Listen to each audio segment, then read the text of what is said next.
ছাত্রলীগের হামলায় পণ্ড হয়ে গেছে ঢাকা বিশ্ববিদ্যালয়ের ভিসি আরিফিন সিদ্দিকের সাথে জাতীয়তাবাদী ছাত্রদল নেতাদের পূর্ব নির্ধারিত সাক্ষাৎ। এ ঘটনায় ভিসিকে বিশ্বাসঘাতক আখ্যা দিয়েছেন ছাত্রদল।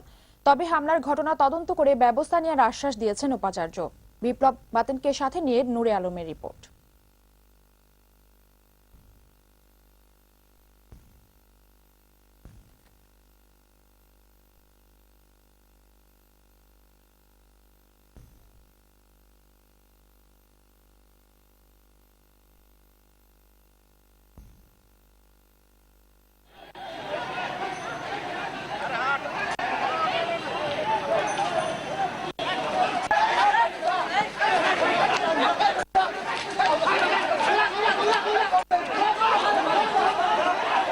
এভাবেই ছাত্রদল কর্মীদের পেটায় ছাত্রলীগের কর্মীরা।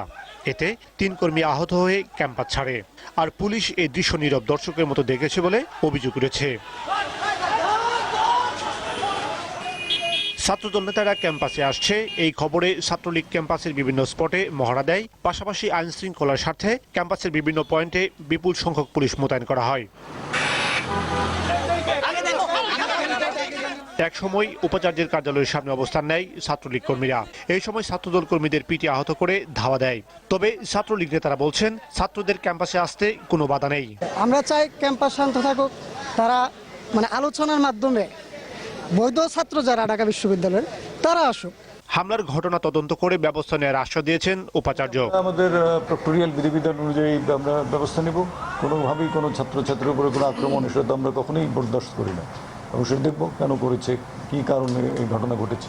এদিকে কিছু সংখ্যক ছাত্রকে নির্যাতন করার জন্য আটকে রাখা হয়েছে। এই খবরে ভিসি কার্যালয়ে ছুটে আসেন 7 দলের শিক্ষকরা। আমরা এসে দেখলাম যে 2 রুমে ছাত্র আটকা আছে, কয়জন আটকা আছে সেটা জানি না, তবে আমরা আশা করছি প্রত্যেক রুমে আছে এরকম অন্য জায়গায় হয়েছে। পরে কক্ষে তালাবদ্ধ ছাত্রদের উদ্ধার করে নিরাপদ গন্তব্যে পৌঁছে দেন তারা। এখানে অ্যাপয়েন্টমেন্ট দিয়ে ঢুকতে পারছে না, তারপরে যারা ছাত্র এখানে ছিল তাদেরকে মারা হচ্ছে। এখানে তাদের মারা হচ্ছে। বিসি আসলে সব সমস্যা হয়ে যেত টিচার আসলে। অপরদিকে বিশ্ববিদ্যালয়ের ঘটনার নিন্দা জানাতে জাতীয় প্রেস ক্লাবে সংবাদ সম্মেলন করে ছাত্রদল। এই ঘটনার জন্য বিশ্ববিদ্যালয়ের উপাচার্যকে দায়ী করেন তারা। নূরে আলম, দিগন্ত টেলিভিশন, ঢাকা।